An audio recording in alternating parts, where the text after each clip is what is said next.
se acostaron las 12 mirando Netflix, TikTok, Facebook, whatever, mirando las estadísticas del partido. ¿Cuántos creen que ganamos hoy? 2-0. ¿Sí? ¿Cuánto creen que quedamos el día de hoy? 2-0. Sí. Bien. Por aquí, 3-0. Tenemos expectativas altas. El día de hoy, aparte de ser un día importante para Colombia, es un día importante para nosotros. ¿Por qué? Porque vamos a hablar acerca de algo que es muy importante, que es la palabra de Dios. Y es lo que nos va a enseñar el día de hoy a través de la Biblia, ¿listo? Entonces, ¿quién no tiene Biblia el día de hoy? Háganse la mano. ¿Quién no tiene Biblia en la mano? ¿Todos tienen? Súper. Vamos a dirigirnos a Romanos capítulo 1, versículo 16-17. ¿Ya estamos ahí? Si ya están ahí, todos digan amén. Y al que no esté ahí, diga soy pecador. No, mentiras. Romanos capítulo 1, versículo 16 y 17. Para los que tengan gafas, aquí está el versículo. Para los que no, pregúntenle al que está al lado, ¿listo? Y antes de comenzar, vamos a orar, ¿listo? ¿Alguno que quiera ser voluntario para orar?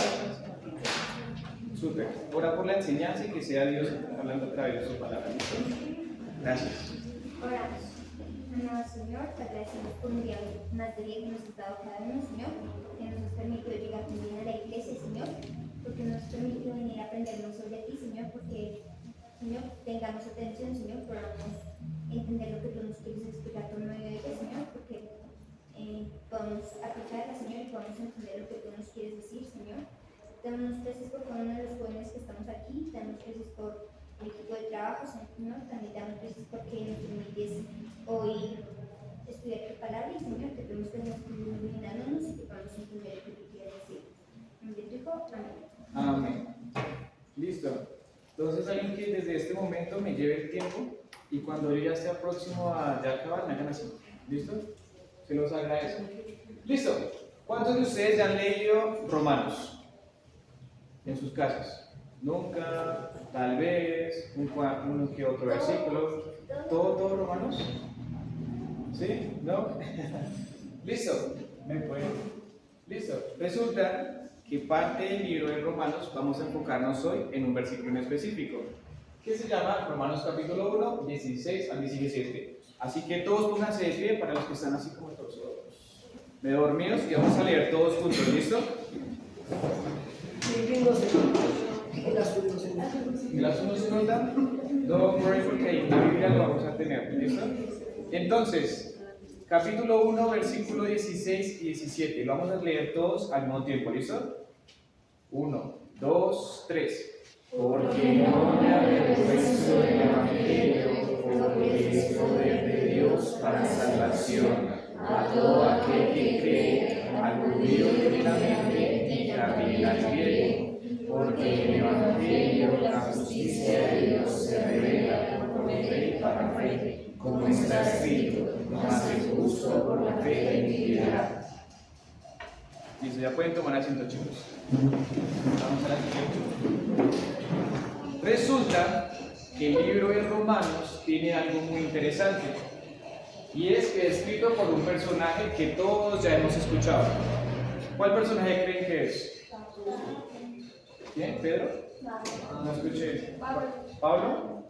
Más fuerte. ¿Quién fue escrito? Por Pablo. Y adivinen a quién estaba dirigida. Súper sencillo. ¿A los griegos? ¿O a los judíos? ¿A quién? Específicamente a la iglesia que está constituida en Roma, ¿listo? Es una carta escrita por Pablo. ¿Cuántos de ustedes saben quién es Pablo? ¿Alguien que hace la mano? Listo. Dani, ¿quién era Pablo? Un perseguidor Un perseguidor de cristianos y después un apóstol. y después un siervo y un apóstol, ¿sí? Parte del contexto de Pablo, que antes era llamado Saulo. ¿Por qué le decían Saulo? Porque antes era un perseguidor de la iglesia. Para él, los cristianos eran una amenaza. Un ejemplo, haga de cuenta que uno diga, voy a inventarme un hincha, ¿listo? Los hinchas del color café, no, ese no, está muy raro. Los hinchas del color amarillo, ¿sí? No, otro, más bien. Ayúdenme a entrar uno. Los hinchas pececito. ¿Listo? Los hinchas pececito. Porque si digo millonarios, después se dicen los de Nacional y casi vuelve eso un problema. Entonces, los hinchas del pececito, imagínense que ellos estaban siendo muy revolucionarios. Entonces todas las personas empezaron a escuchar acerca de los hinchas del pececito, todos querían ser parte de los hinchas del pececito, y Pablo decía, no, estos hinchas del pececito son una amenaza para esta sociedad, hay que acabar con ellos. Y empezó a perseguirlos. Parte de eso es lo que pasaba en la vida de Pablo antes de Saulo, antes de llamarse Pablo. Era un perseguidor de la iglesia de Jesucristo. Y el propósito que él hace para esta carta, para el libro de Romanos, es porque hay muchas diferencias. ¿Cuántos de ustedes pueden ver el número que está acá? Este que está aquí. Entonces, ¿para cuántos esto es un 6? ¿Para cuántos esto es un 6? ¿Para cuántos es un 9? Hay unas diferencias. Para mí, suena que es un 6. Para los de allá, suena que es un 9. Algo así similar está empezando a pasar en la iglesia de Roma. Habían diferencias, habían personas que tenían un punto de vista diferente y otros tenían otro punto de vista diferente acerca de lo que era el Evangelio. Entonces, por ejemplo, unos dirían, no, para mí Jesucristo vino después de que nació María, y otros decían, no, para mí Jesucristo ya existía antes de que naciera María, y otros decían, no, para mí Jesucristo ya existía entre nosotros. Muchos tenían diferencias, y ese era el propósito por el cual Pablo también les estaba escribiendo. Era porque él quería aclarar esas diferencias para la iglesia que estaba en Roma. Vamos a la siguiente. Listo. Y vamos ahora a dirigirnos al versículo 16. ¿Listo? Pablo, después de que les da un contexto y les empieza a saludar y empieza a hablar acerca de lo que aún no era, pero está bien. Parte de lo que Pablo les estaba diciendo a la iglesia de Roma, en el primer capítulo hace un saludo hacia ellos y hace el propósito del cual escribe la carta. Habla acerca de cuál es su deseo, que es visitar la iglesia de Roma. Y vamos a dirigirnos al 16 y vamos a leer la parte principal del punto A. Dice Pablo aquí, porque no me avergüenzo del Evangelio. Ahora quiero preguntarles a ustedes, ¿a qué creen que se refería Pablo con la palabra no me avergüenzo del Evangelio? Más fuerte, dilo más fuerte. ¿Allí escucharon? ¿No? Más fuerte. Al no avergonzarse de ser discípulo de Dios. Al no avergonzarse de ser discípulo de Dios. Chicos, la idea del día de hoy es de que ustedes también sean partícipes de lo que estamos hablando.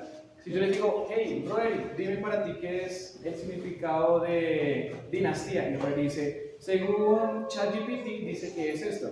La idea es que ustedes también participen, ¿listo? Entonces, acá decía que avergonzarse, al decir Pablo que no se avergonzaba del Evangelio, era en el sentido de que él no sentía pena de decir que era discípulo de Dios. ¿Sí? Ahora vamos a mirar este primer punto. Ahora sí vamos con la siguiente. ¿Quién es este? ¿Cómo me llamo? Es que a mí me hace vergüenza. Ahí es donde se bloquea una pequeña emoción que puede haber en muchos creyentes, y es la vergüenza. Vamos a reproducirlo otra vez para que lo vean nuevamente. ¿Quién es este? ¿Cómo me llamo? Es que a mí me hace vergüenza. Listo. Ahora sí vamos a la siguiente. Muchos de ustedes están con mucho orgullo el día de hoy porque hoy ¿quién juega? La selección de Colombia. Y todos dirían, si Colombia llega a ganar, yo creo que más de uno va a publicar, estoy orgulloso de ser colombiano. Pero ¿qué pasaría si llega a perder? Yo creo que ya ninguno va a publicar como que orgulloso de mi patria, orgulloso de Colombia. James, jugaste excelente. Yo creo que publicaríamos totalmente lo opuesto. O imagínense que James está jugando en el partido y en vez de patear con la izquierda, como normalmente hace, le dio por patear por la derecha y botó el balón. ¿Ustedes se sentirían orgullosos de eso? No, por lo contrario, estaríamos totalmente contrarios a eso. Pero entonces vemos el primer punto de Pablo. ¿Qué decía Pablo en el 16? Dice, porque no me avergüenzo del Evangelio. Él se sentía orgulloso, más bien, de lo contrario. No se sentía como, no, a mí me da pena decirle a todos, hola, soy creyente, soy cristiano. Para nada. Él decía, no me avergüenzo del Evangelio. Y es lo que vamos a ver en la siguiente diapositiva. Listo. Van a dirigirse a Habacuc, capítulo 2, versículo 4.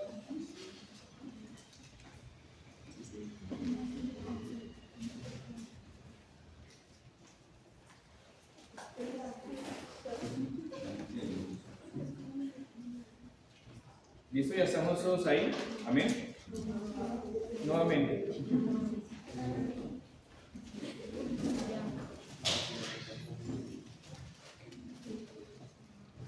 Listo, alguien que ya lo tenga, que se ponga de pie y lo lea, por favor.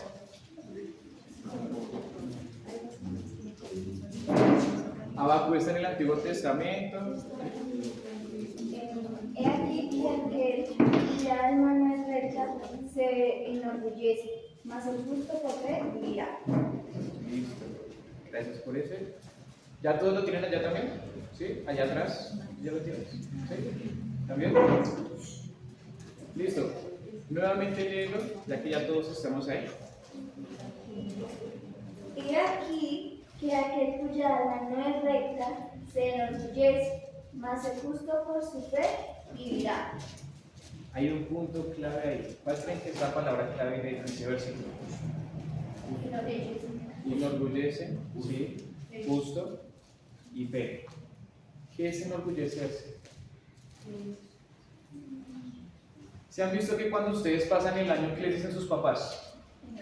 Les dicen, no, mijo, usted es muy malo. No, ¿qué les dicen a ustedes? Estamos muy orgullosos de ti, estamos muy contentos de que lo hayas logrado. ¿Creen que si ustedes pierden el año y se tiran 7 materias como normalmente hoy en día escucho, sus papás les van a decir felicitaciones? Para nada. ¿Qué es lo que les van a decir? ¿Va bien estar? Uy, tus papás son muy radicales, ¿verdad? ¿Qué creen que más les pueden decir a ustedes? Ya no hay ninguna Play, ya no hay ninguna Xbox en diciembre. Ya no salen, ya no puede visitar a su mejor amigo, ya no puede salir con Pedrito. Listo, todos vueltas aquí. ¿Qué pueden ver en esta imagen? ¿Qué es lo que está haciendo esta persona? ¿Y qué tiene en la camisa? Una cruz. Y parte de lo que pasaba en la vida de Pablo es de que él estaba orgulloso. No, como decía en el versículo, él decía, él no se avergonzaba. Él estaba orgulloso de quién era en Cristo. Muchos de ustedes, chicos, yo imagino que han tenido esta situación. Cualquier parecido con la realidad que dice por ahí es coincidencia. A ustedes los recogían sus papás en el colegio, me imagino, o todavía los recogen en el colegio. Yo creo que sigamos ustedes ya caminando con sus papás y llegan sus amigos, ay, ahí viene el niño que me gusta, ahí viene la niña que me gusta, y ustedes van con sus papás, ustedes me dirían, papi, ven, quédate conmigo, abrázame, dame besitos y dime que me amas. Yo creo que no, creo que todos esperaremos que los papás no hicieran eso, que no nos como avergonzaran en frente de las personas que están a nuestro alrededor. Y parte de lo que quiero compartir en ese punto es de que como jóvenes nos avergüenza incluso compartir el Evangelio. Nos avergüenza a nosotros decir que somos cristianos. ¿Cuántas veces ustedes han estado en un grupo social y por presión social hablan acerca de, no sé, de sexualidad, hablan acerca de redes sociales, hablan de groserías y a ustedes les da vergüenza decir, yo soy cristiano y yo no puedo compartir eso. Yo soy cristiano, pero Dios en la Biblia dice esto. Muchas veces en eso podemos llegar a fallar. Pero Pablo, digamos que decía, él no se avergonzaba ni siquiera del Evangelio. Él no se avergonzaba de quién era en Cristo. Ese es el primer punto que queremos tocar. Ahora vamos a la siguiente. ¿Qué vemos en el siguiente? Que dice, porque yo no me avergüenzo del Evangelio. Y deberíamos saber qué es el Evangelio. ¿Cuántos de ustedes tienen en claro qué es la palabra o el significado de Evangelio? ¿Cuántos? 3, 4. Si usted es esposa del pastor, también sirve que hace la mano. Entonces, queremos tratar de definir qué es la palabra evangelio. ¿Qué es el evangelio? Alguien que me ayude a leer la parte de aquí al frente, de allá atrás. Pedrito ya me ayuda ahorita. Tú. Ayúdame a leer la parte desde el principio hasta la sección de acá. ¿Listo? Sí. Rory, te presto las gafas, no hay problema. Listo. Ve hasta la sección donde dice a una persona, por favor. ¿Listo? Que me da pena. Dale.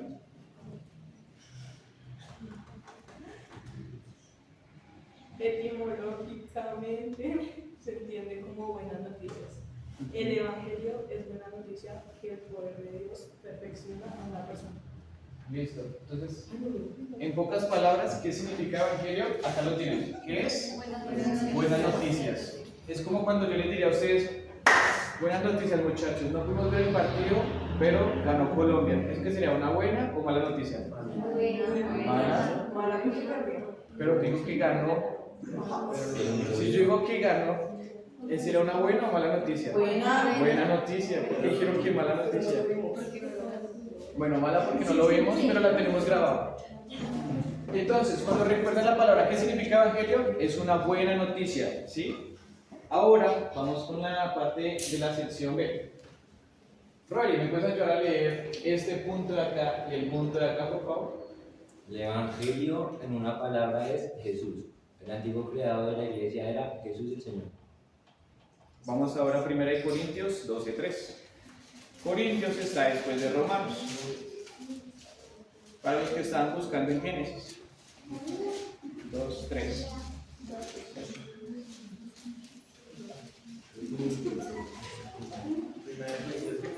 Doce, 3.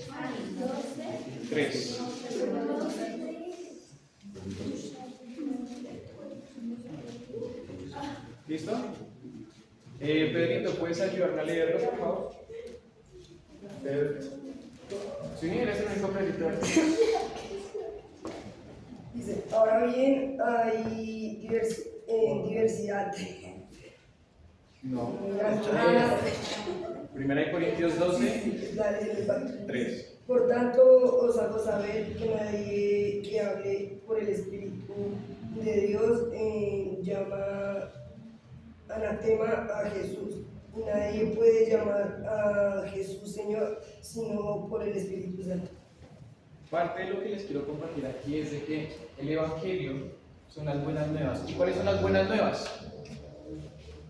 Si yo le digo a una persona, usted se va a morir el día de hoy, y esa persona nunca escuchó de Cristo, ¿cuáles serían las buenas noticias para esa persona?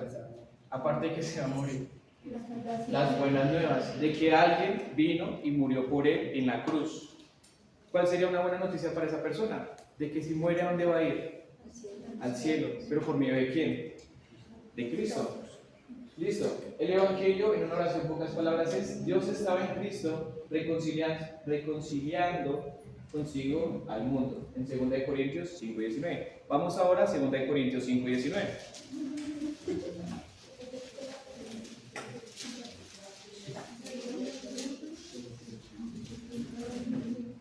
Listo, ¿ya estamos ahí? ¿Ya están todos? Listo, por allí atrás.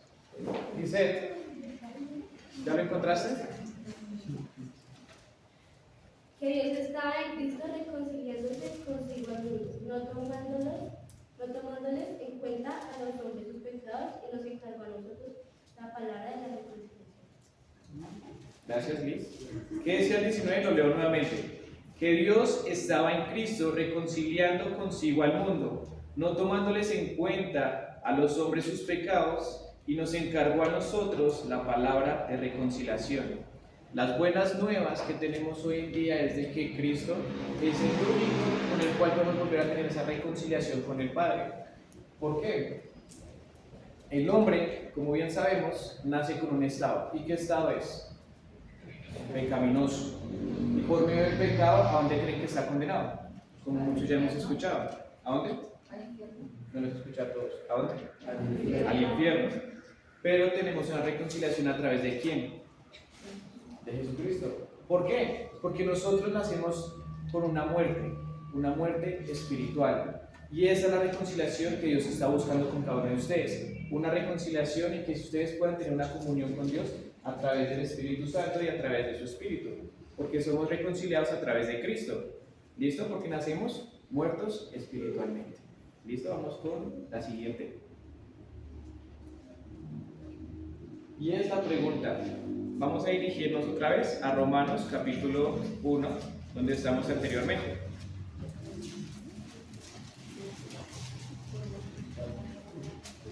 ¿Ya estamos todos ahí? Entonces, estamos mirando primero en el 16, que Pablo no se avergonzaba de qué? Del Evangelio. Ya vimos qué significa el Evangelio, que es las buenas nuevas, buenas noticias. Dice, no se avergonzaba del Evangelio porque es poder de Dios para salvación. ¿Salvarnos de qué? Del pecado. Y la pregunta que tal vez alguno de ustedes se pueda hacer en este momento es, ¿cómo puedo ser salvo? Y eso lo vemos a través del Evangelio. El resumen del Evangelio es ¿quién? Cristo. ¿Y qué hizo Cristo por ustedes? Vemos en el primer punto que tengo acá para ustedes, es que ustedes llegarán a preguntar, David, yo en este momento entiendo que soy pecador. ¿Cuántos de ustedes son pecadores? El que no hace la mano, dígame cómo hace, porque a veces intento y no puedo.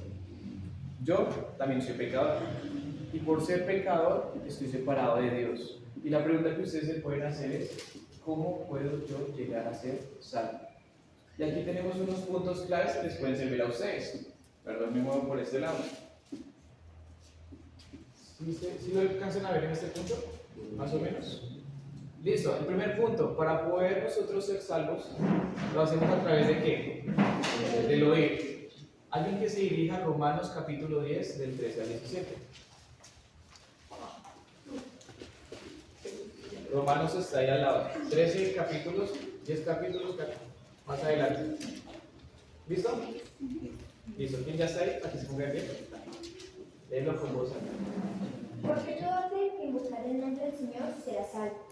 ¿Cómo pues invocarán a aquel en el cual no han creído? ¿Y cómo creerán en aquel de quien no han oído? ¿Y cómo oirán si no hay quienes prediquen? ¿Y cómo predicarán si no fueren enviados?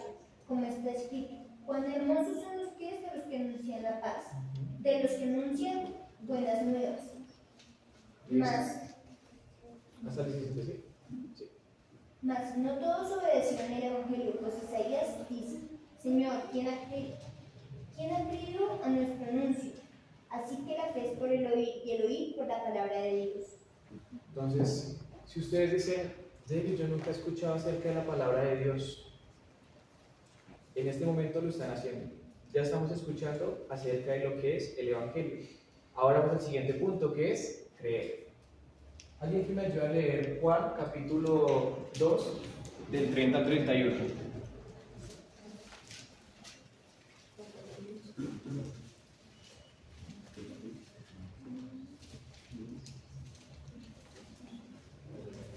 ¿Ya estamos ahí? ¿Cómo están? 2:30. Primera de Juan. No, Juan, capítulo. Juan. No, primera de Juan. No está mal, ¿cierto? ¿Me ayudan a corroborar, por favor?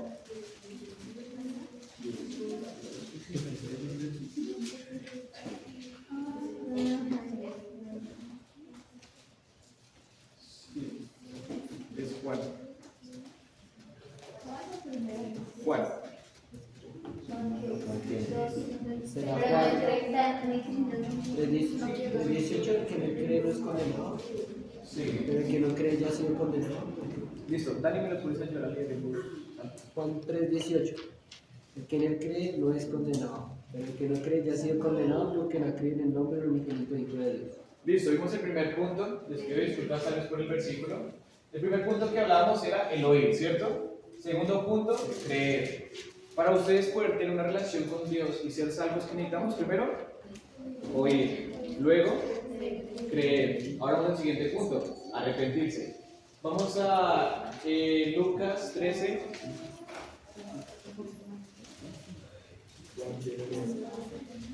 Juan quiere leer. ¿Ya estás ahí, Juan? Sí.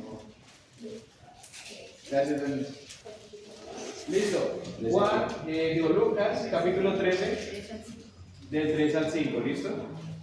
Listo. Léelo en voz alta, Juan, y si te puedes poner de pie, te lo agradecería. Todos atentos aquí, los que no lo han encontrado, ya Juan lo va a leer. Os digo, no antes si no os arrepentís, todos pereceréis igualmente. O aquellos 18 sobre los cuales cayó la torre en Siloé y los mató, ¿pensáis que eran más culpables que todos los hombres que habitan en Jerusalén? Os digo, no, antes si no os arrepentís, todos pereceréis igualmente. ¿Qué significa arrepentirse?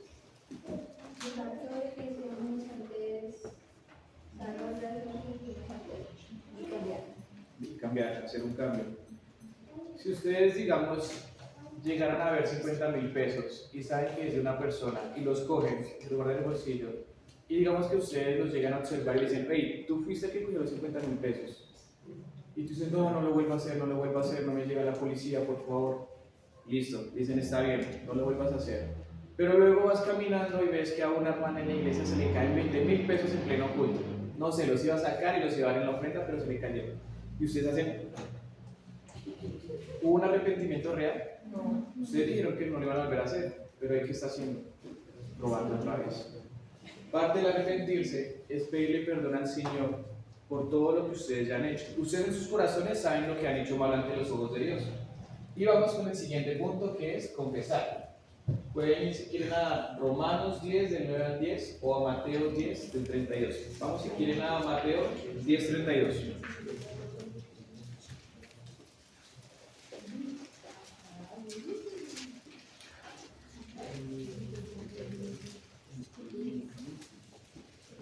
¿Listo? ¿Ya están ahí? Listo. Voy a leerlo yo. Dice, ¿ya estamos todos ahí? Sí. Amén. Listo. Dice, a cualquiera pues que me confiese delante de los hombres, yo también le confesaré delante de mi Padre, que está en los cielos. Parte de lo que es oír, creer, arrepentirse, es también confesar. También es como decirle al Señor, Señor, sabemos que por el oír, sabemos que tú tienes un evangelio que son ¿qué? Las buenas nuevas, ¿cierto? Pero también debemos creer. ¿Cuántos de ustedes creen que Jesucristo murió por ustedes? Alcen la mano. ¿Cuántos de ustedes no creen en eso? Pueden alzar la mano. Muchas personas hoy en día están muriendo. Muchas personas hoy en día mueren en accidentes, se suicidan, porque no han conocido acerca de lo que Cristo hizo por ellos. Ellos no han escuchado acerca de lo que hizo el Evangelio por ellos, que fue que Cristo murió por nosotros. Ahora vamos al siguiente punto. Ya puedes darle a la next. Listo. Entonces, volvamos nuevamente a Romanos capítulo 1.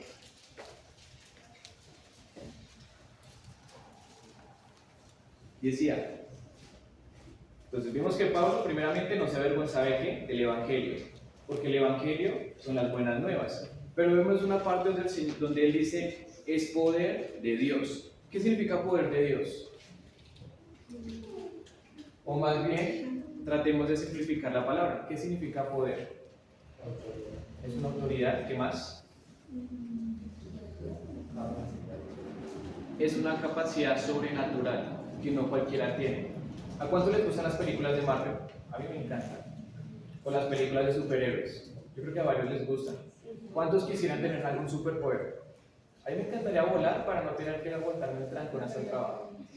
A otros les gustaría ser invisibles para poder, no sé, escaparse entre las personas. A otros les gustaría tener, una vez un amigo me dijo, David, yo quisiera tener el poder de poder desaparecer y aparecer en otra parte del mundo. Ese poder me parece muy chévere. Pero hay un poder que el hombre nunca va a tener. Pongan atención acá, nuevamente aquí. Si ven esta imagen, hay un único poder que tiene Dios, que ninguna persona en esta tierra tiene, y es el poder de salvar. El Evangelio es el poder de Dios. ¿Cuál es el poder de Dios? Que es la única habilidad que tiene Él y es de poder salvar a nosotros. O sea, ustedes no se pueden salvar por ustedes mismos, para poder tener una relación con Dios y para poder ir al cielo. Solo es a través de Dios. Y eso es lo que decía en el 16, miren. Dice, porque no me avergüenzo del Evangelio porque es poder de Dios para salvación. Es una habilidad única que solo tiene Dios. Dios es el único que los puede salvar a ustedes. Ustedes no se pueden salvar por obras. Ustedes no se pueden salvar por portarse bien, por ser obedientes. Es solo un poder que les va a dar Dios a través de ¿quién? De Cristo. ¿Sí? Dice, a todo aquel que cree, al judío primeramente y también al griego. O sea, la salvación para quién es. Solo para las personas que nacieron en Israel. De ahí mismo dice, para todo aquel que cree.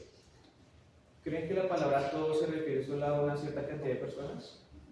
Para nada, es para cada uno de ustedes. Si ustedes ya son salvos, gloria a Dios por eso. Si no, ahí tienen el mejor superhéroe de toda la historia. No sé si se vieron alguna vez Avengers, donde aparece Thanos, que casi nadie lo podía destruir. Tuvieron que enfrentarse como casi todo el elenco de Marvel para poder destruir a Thanos.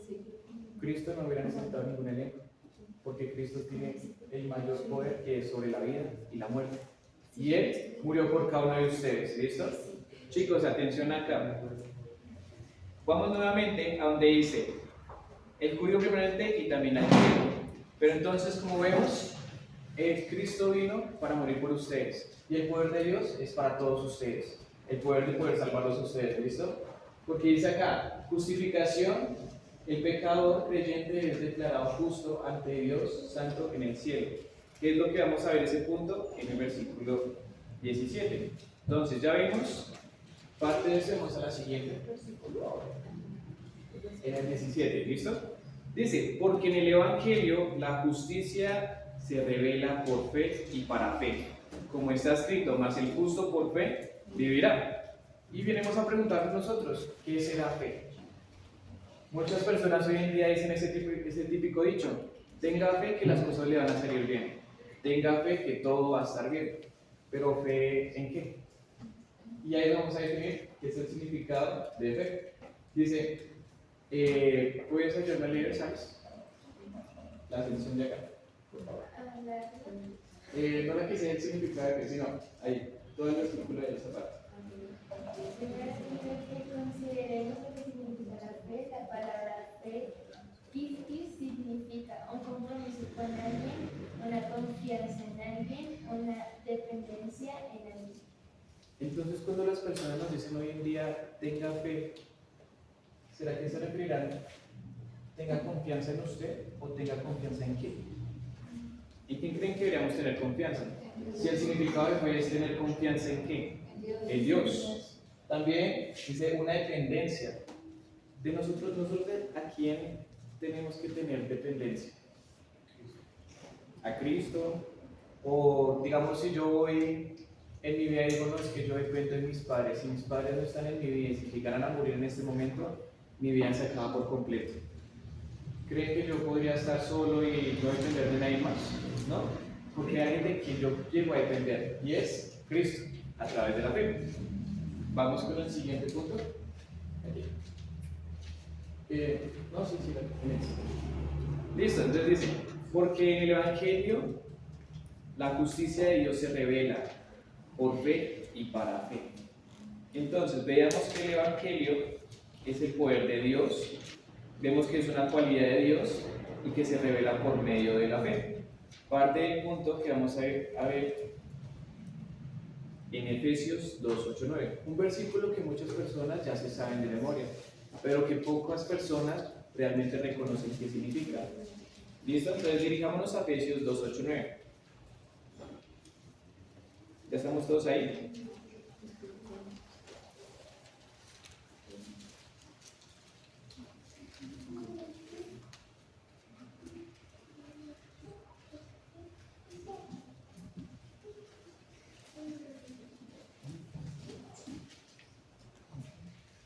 ¿Listo? ¿Ya estamos todos ahí? Vamos a leer Efesios 2, 8, 9, todos juntos, ¿listo? Quien haga falta en llegar a Efesios 2, 8, 9, por favor, alce la mano para esperar. ¿Ya están todos? ¿Amén? Listo, todos lean unánimes Efesios 2, 8, 9. 1, 2, 3. Porque por gracia sois salvos por medio de la fe, y esto no es de vosotros, es don de Dios, no por obras para que nadie se gloríe. Listo, ¿qué podría significar fe? La palabra fe es credibilidad, certeza, convicción. También, como sabemos, es tener la fe y creer, tener un principio aplicado en nuestras vidas. ¿Cuántos de ustedes creen que Jesucristo realmente se vino y murió por nuestros pecados? Alcen la mano. ¿Cuántos de ustedes tienen esa convicción de vida diaria? ¿Qué es una convicción? Un ejemplo. Si yo le dijera, no sé, a Daniel, y yo le dijera, Dani, vamos, esa señora que está allá que tiene un iPhone, que es un buen iPhone, es el iPhone 15 Pro, vamos y se lo vamos a quitar. Dani, ¿qué creen que me diría? ¿Tú me dirías que sí? ¿Sí o no? ¿No? ¿Por qué me dirías que no? ¿Y dónde aprendiste que robar es malo? Porque lo dice la palabra. Eso es una convicción. Es cuando tú sabes que es así y punto. No tiene una variable, no tiene una como que, no, hay que robar, pero depende. Depende si estoy en escasez, depende si no tengo dinero, depende si mis papás no tienen dinero en casa, entonces sí se puede robar. La palabra de Dios dice explícitamente, no robarás. Es un principio que ustedes ya tienen en sus vidas. Y parte de la fe, eso es una convicción. Es algo que ustedes saben que sí o sí creen que Cristo realmente vino y murió por sus pecados. Vamos ahora a dirigirnos a verificar esta información en la siguiente diapositiva. Ahora tengo una pregunta para ustedes. ¿Cuántos de ustedes tienen fe? Ya vimos que fe, parte del significado es credibilidad, certeza, convicción, es un principio y es tener fe en ¿qué? En el Evangelio. Lo vemos aquí en Romanos capítulo 1, versículo 17. Dice, porque en el Evangelio la justicia de Dios se revela por fe y para fe. ¿Qué es la justicia de Dios? ¿Alguien que me ayude a definir eso? ¿Qué creen que es la justicia de Dios? ¿Algunos saben? Listo, se las voy a mencionar yo. ¿Sí? Ah, Ani sí sabe. Dice, la justicia de Dios es que Él sabe que nosotros somos inalcanzables y no tenemos el superpoder de poder morir y poder resucitar y poder ir al cielo. Dios sabe que nosotros no tenemos ese poder. Y Él es tan justo que Él tiene el poder de perdonar nuestros pecados